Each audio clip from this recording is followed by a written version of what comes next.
Chip Lutz, And who is he this year? conference chair, And who was he before? past president, And president. and podcast. Oh yeah, I did the podcast. I Yes, forgot he's about the that. original Laughbox man that The original. we took over from. Took over. Say hi to Jim Bob because Hey, he's Jim going to Bob. watch this. Miss you.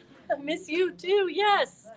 So tell us about the conference from the conference coordinator's perspective. It's been going really good. Like our keynote this morning just kicked off unbelievably well. The breakout sessions, the feedback I've gotten have been fantastic. Where people are just like getting the stuff that they need. Any good conference is a combination of two things. I'm going to date myself here because a good conference is Donnie and Marie. Right? It's a little bit country. It's a little bit rock and roll. It's the country is the content that you need, the content that you want, but the rock and roll is the fun that you have, and you need to have a balance of those two things in order to have a really good conference. Donnie and Marie, that is the conference model that I follow every time. This is like my 6th time being conference chair, so wow. I'm full into Donnie and Marie. Quite honestly, I like Marie a little bit better, but that's just me. Nice. And Donnie was country. No, Donnie's rock and roll. Donnie's rock and roll. Well, I like the rock and roll. I just think Marie's prettier. Right. This is true. Well, and that makes sense. So, how many years are you involved in AATH? My first conference was in 2007, so this would be 17 years. Wow. And what did you just finish? You were working with the Illuminati today, or you were introducing the Illuminati today? I've been introducing everybody today, so I don't remember. So we started with Kelly. We started with Kelly Swanson. She absolutely rocked it this morning. Amazing. She made me cry. Yeah. Then we had some, breakout sessions.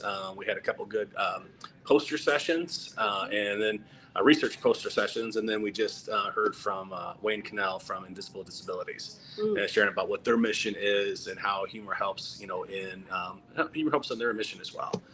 We're currently in a couple other breakout sessions, and then we are going to wrap up the day with Nora Burns, who is, like one of my favorite people on the earth, but also just a rock star speaker. And how do you know her? How do I know Nora? We were at a conference. I was wearing a satin jacket, and she started petting me. Perfect. And she said, "Do you mind?" I'm like, "No, you have all day to stop that." So that's how we met, and then we bonded because she's a former Wisconsinite. I live in Wisconsin, so it's kind of how we bonded. A lot of things in common, and she's just fundamentally a fierce woman that's not afraid to go out and do new things, and I admire that about her. I can't wait to hear her keynote. No, it's gonna nice. Be good. And what's cool about her keynote is that it's not her normal quick keynote. Is that I was here in Denver 6 months ago, and she and I were having lunch because whenever I'm in Denver, I always try to connect with her.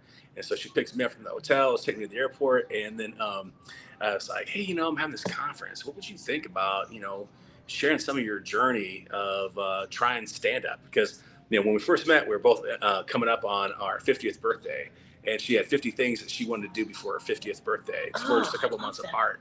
And, doing stand-up was one of them. And so she's been doing it ever since. And that's what I said, like being kind of, being fierce on, like not being afraid to step out and do something new. And so her keynote kind of like, revolves around some of the new things that she's done in her life to, challenge herself and how, humor's helped with that.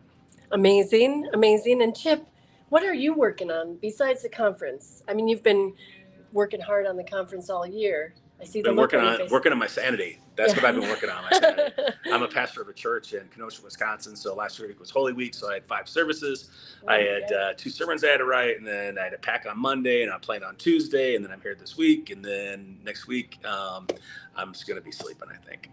But then I have to go back to work, actually. So right. And you are using humor in your church services. Yeah. Actually, when we go back. Normally, like the Sunday after Easter is Holy Humor Sunday, but since I'm not there, I'm here. We're actually doing that next weekend. We're doing Holy Humor weekend because I have services on Saturday and Sunday, and so we'll be incorporating some humor into the service and into the sermon. And because I'll tell you what, I mean, there's some funny stuff in the Bible. I'm just saying, if we're making God's image, can you say more? Well, if we're making God's image, God's got to have a sense of humor. That's all I can say. So. Can you think of more humorous things from the Bible? Oh, well, within context, I think it's Let's see. Whole Song of Solomon, the way he's talking to his bride to be, the way he describes her is hilarious. If you haven't read it, you should read it. The fact that Saul sent Daniel out to get 200 foreskins as a dowry is hilarious. Yes. What are you going to do with 200 foreskins? I have absolutely no idea. I mean, you're going to make a chain out of them? I don't know. Anyway, there's other things that are funny. Those are the two things that come to mind. Yeah. And so, Chip, you had a podcast. My own, yes. And so, the Laugh Box podcast, we're looking to we're trying to get hired, Jim Bob and I, as speakers to help people find how humor helps. Mm-hmm. And we co-host the Laugh Box. Hi, Jim Bob again. And actually, you founded the Laugh Box, mm-hmm. but you also had another podcast. Yeah. Can you talk about that briefly? Yeah, I started actually them not too distance in time from each other. My podcast was Leadership Happy Hour, and there were some interviews that I did for Leadership Happy Hour that then traversed over to Laughbox because they were, I mainly focused on new and emerging leaders because that was I think that we do a really good job of promoting the technical expert, but we do a really poor job of preparing that person to be in charge of people. So I wanted to have a podcast to help that, and so some of the people that I had on Leadership Happy Hour were a great addition to Laughbox as well, because it kind of like traverse that, because humor is an intricate part of leadership. I mean, there's different power bases you can have as a leader. One of them is referent power, where people like you and they want to do stuff because you're liked, and humor helps with that. Like when you can laugh at yourself, when you're bold enough to laugh at yourself as a leader, and you might as well, because your people are laughing at you anyway. That's true. It gives them permission to laugh at themselves as well, and then they're not going to be afraid to make mistakes, because when you make mistakes, you laugh it off. You look, hey, what can we learn from that? I mean, if you really want real innovation, because innovation is the absence of fear. Innovation is the absence of fear. So if you want to create an atmosphere of risk without fear of reprise, where people aren't afraid to step out and try something new and actually be innovative, humor and laughter are a key component of that. I love that. And you're a vet. Yes, 22 years. 22 years in the Navy, correct? Yes. Can you talk about humor in the Navy? No, because it is all very dark and obscure, and right, because it's gallows humor, right? Not just gallows humor, but it's we're sailors. I mean, we laugh at some things other people won't laugh at, right. And it's not all suitable for all audiences. Gotcha. But some of the funniest people I know I met in the military. That's one of the misnomers out there, that military people are really serious and strict, and that's not the case at all. Some of the funniest people I know, some of the easiest going people I know, have been in the military, where they're able to laugh at themselves, like, all right, that messed up. What can we learn from it? Let's move on.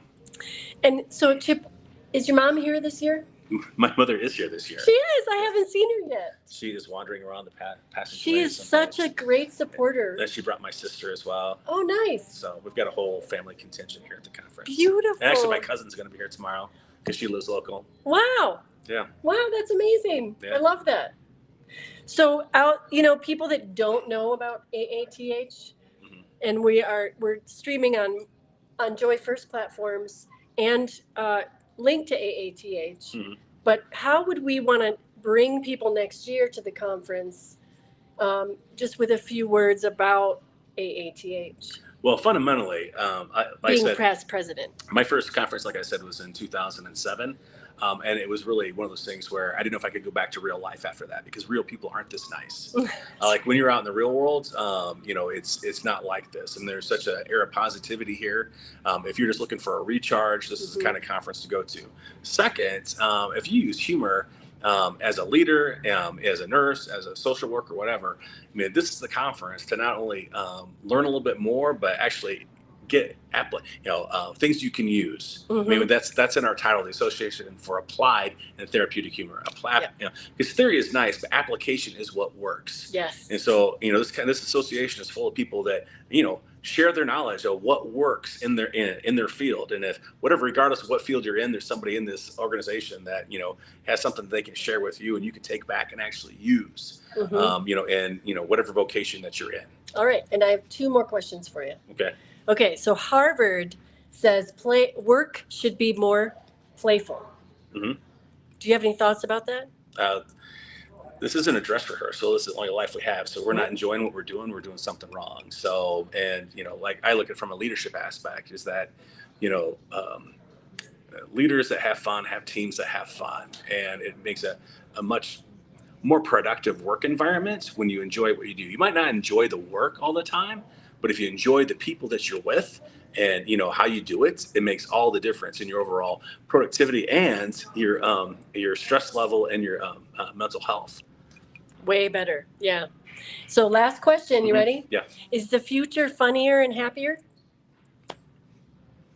so, so I think that's individual as we are as people. Like for me, I see myself being, happier. I don't know about funnier because I'm pretty damn funny now. He is. But as far as just like, my own personal happiness, I mean, that's a choice I make each and every day.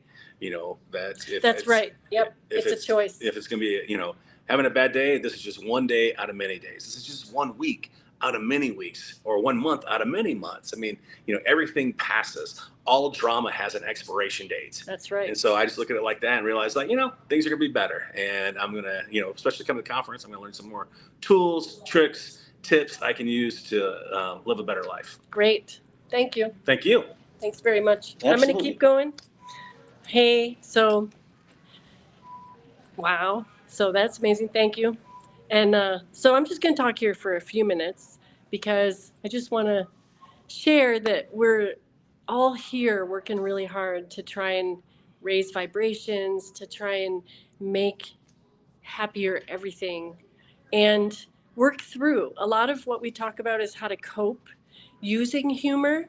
So gallows humor, for example, as we were just mentioning, could be something that might be in the medical field where they're dealing a little bit with difficult, dark, hard topics, hard illnesses, death. And so they have their own little bubble of a type of humor. And that's actually part of how AATH was formed, was because nurses wanted to study the humor and what happens in the background with humor while people are trying to cope with difficult situations. And so I just wanted to bring that up. And I had my session today for Joy First, and it was technically challenging, but once all the technical stuff was done, it was absolutely amazing. We had a long discussion about how to use joy and humor to deal with bullying and to try and make a change in bullying and stop some of the behavior. We had a long discussion about it. And it's getting noisy here because she's doing her sound check, our next speaker. So I'm going to stop here and I'm going to say I'll see you tomorrow.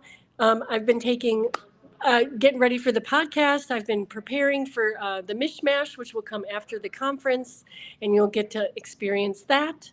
And I'm just very happy to be sharing again today from the conference. And I just want to share this wall because it's really cool. It's all these beautiful faces. And I sort of don't fit in. I'm just kidding. But so if you are enjoying these lives from the conference, give us a yes in the comments. And I will see you again tomorrow if I don't manage to post anything tonight because we're really busy. This is like back to back to back to back information, learning. So much information about the science of humor. In fact, we learned about how to use leadership with Legos, and because Lego has this whole leadership program, and I went into that breakout room and it was fascinating, just fascinating.